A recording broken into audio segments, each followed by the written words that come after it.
देश के 12 राज्यों में इन दिनों लंपी वायरस नामक बीमारी पशुओं को निगल रही। खासकर राजस्थान में इसका कहर दिखाई दे रहा। राज्य में 57,000 मवेशियों की इस बीमारी से जान जा चुकी है। इसके अलावा यूपी, उत्तराखंड, मध्य प्रदेश, हरियाणा और पंजाब समेत देश के अन्य राज्यों में भी मवेशी को बचाने के लिए बड़े पैमाने पर कदम उठाए जा रहे। केंद्र से राज्यों की सरकारें वायरस की रोकथाम के लिए उपाय मांग रही है। वहीं दिल्ली सरकार भी इसे लेकर अलर्ट मोड पर आ गई है। केंद्र सरकार ने कहा है कि लंपी वायरस से निपटने के लिए सभी 12 राज्यों से समन्वय स्थापित किया जा रहा है। वहीं मुख्यमंत्री शिवराज सिंह चौहान ने लंपी वायरस को लेकर प्रदेश की स्थिति को लेकर समीक्षा बैठक की।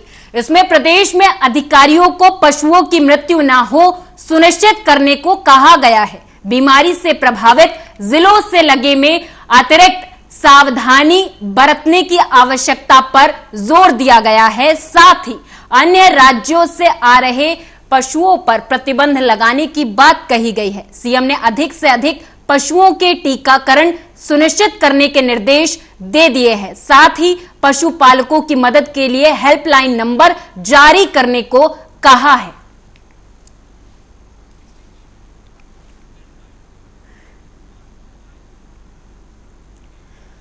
तो वहीं पूर्व मुख्यमंत्री उमा भारती ने शुक्रवार को अपने निवास पर मीडिया को आमंत्रित किया। उमा भारती ने कहा कि प्रदेश में पूर्ण शराबबंदी नहीं हो सकती, लेकिन मैं व्यक्तिगत रूप से शराबबंदी के पक्ष में हूं।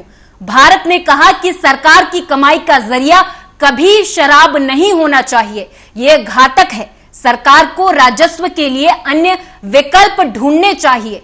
भारती ने आगे कहा कि केंद्र सरकार शराब को लेकर कोई नीति नहीं बना सकती, यह राज्यों का विषय है, इसलिए पार्टियों को नीति बनानी चाहिए। इसकी अगुवाई एमपी को करनी चाहिए। जी को कह रही हूं कि क्षेत्रीय और जातीय संतुलन बिगड़ा हुआ है सत्ता में और प्रशासन में और शासन में। ग्वालियर संभाग का भी बिगड़ा हुआ है, सागर संभाग का भी बिगड़ा हुआ है, रीवा संभाग का भी बिगड़ा हुआ है। और मैं मंत्रिमंडल का जो दूसरा विस्तार हुआ, पहले में तो 3 बने थे, दूसरा जब हुआ तो मैं दुर्भाग्य से मैं लखनऊ में सीबीआई कोर्ट में पेश होना था मुझे, तो मैं वहां थी। तो जैसे मैंने टीवी पर पट्टी देखनी शुरू की, मैंने कहा भैया प्लीज आपका जो नाम आ रहे हैं मंत्रियों के, इसमें रीवा संभाग नेग्लेक्ट हो रहा है, इसमें ग्वालियर संभाग नेग्लेक्ट हो रहा है। क्षेत्रीय और जातीय संतुलन बिगड़ा हुआ है, ये ठीक नहीं है, इससे कभी असंतोष भड़क सकता है।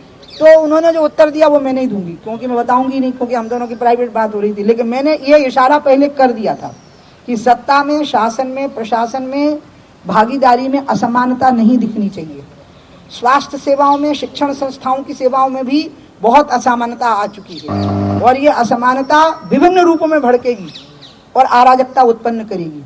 इसलिए प्रीतम तो अलग मुद्दा हो गया है, अब तो मुद्दा आ गया है असमानता का।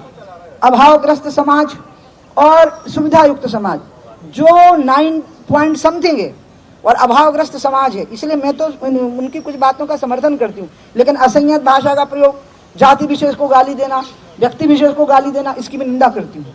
और मैं समझा रही हूँ प्रीतम को, मैंने कहा कि खबरदार जो तुम किसी जाति के बारे में बोले, और अब उस पर पार्टी।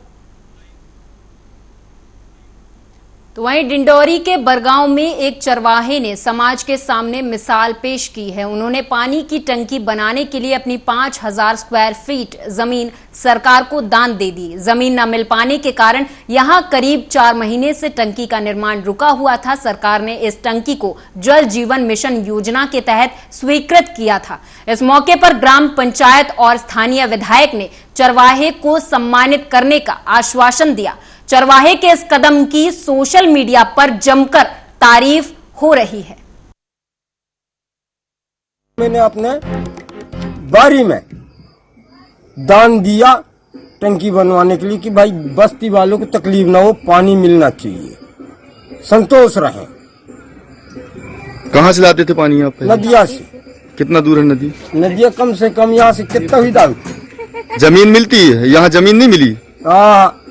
पानी टंकी के लिए आपने दिया? मैं दिया, दान पत्र कर दिया। क्या करते हो आप? बस ऐसे गौ माता चराता हूँ और थोड़ी बहुत खेती बाड़ी है उसकी सेवा करता हूँ। पहले यहाँ पानी की बेहद समस्या होती? बहुत तकलीफ था साहब।